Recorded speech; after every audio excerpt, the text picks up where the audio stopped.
প্রধানমন্ত্রীর দায়িত্ব নেবার পর খুলনা বিভাগের প্রথম সফর। আমরা সৌভাগ্যবান, আমরা গর্ব অনুভব করছি। এই সফরটা আমাদের প্রিয় যশোর থেকে শুরু হচ্ছে। আপনারা জানেন উনি সকালবেলা নেমেই প্রথমে তার পিতার স্মৃতি বিজড়িত উলসী খাল পুনঃখনন কর্মসূচির উদ্বোধন করতে উলসীতে যাবেন। সেখান থেকে ফিরে এসে যশোরবাসীর দীর্ঘদিনের যে স্বপ্ন, যশোরে একটি পূর্ণাঙ্গ মেডিকেল কলেজ হাসপাতাল হবে, সেই হাসপাতালের ভিত্তিপ্রস্তর স্থাপন করবেন। এরপরে যশোরের ঐতিহ্যবাহী পাবলিক লাইব্রেরি তিনি পরিদর্শন করবেন। তারপরে উনি যশোর ঈদগাহ ময়দানের ঐতিহাসিক জনসভায় অংশ নেবেন।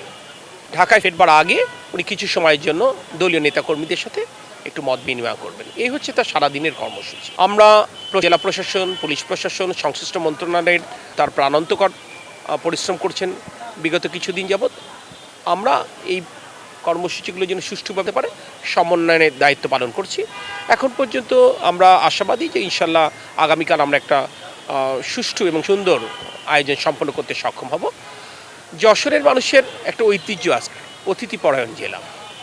আমাদের যশোরের যে ঐতিহ্য, এখানে আমাদের সংস্কৃতি রয়েছে, সৌজন্য এবং শিষ্টাচারে বিশ্বাসী। বিগত দিনগুলোতে যতবারই বিএনপি সরকার গঠন করতে পেরেছে, তারা কিন্তু দুহাত উজাড় করে যশোরের উন্নয়নে ভূমিকা রেখেছেন। আমি মনে করি শহীদ রাষ্ট্রপতি জিয়াউর রহমান এবং দেশনেত্রী বেগম খালেদা জিয়ার ধারাবাহিকতায় তাদের যোগ্য উত্তরসূরি তারেক রহমানও ইনশাল্লাহ যশোরের উন্নয়নে উদার চিত্তেই তিনি ভূমিকা রাখবেন। সে কারণে আলাদাভাবে কোনো দাবি আমরা উপস্থাপনা করব না। আমাদের প্রয়োজন কি উনি সেটি জানেন। আমাদের এখন এই মুহূর্তে কি প্রয়োজন, এটা আমরা বিভিন্ন মাধ্যমে তাকে জানাচ্ছি এবং জানাবো। আমি যশোরবাসীকে আশ্বস্ত করতে চাই, উন্নয়নে যে চাহিদা রয়েছে যশোরবাসীর, ইনশাল্লাহ জনাব তারেক রহমান, বিএনপি সরকার সেটি পূরণ করবে। ধন্যবাদ।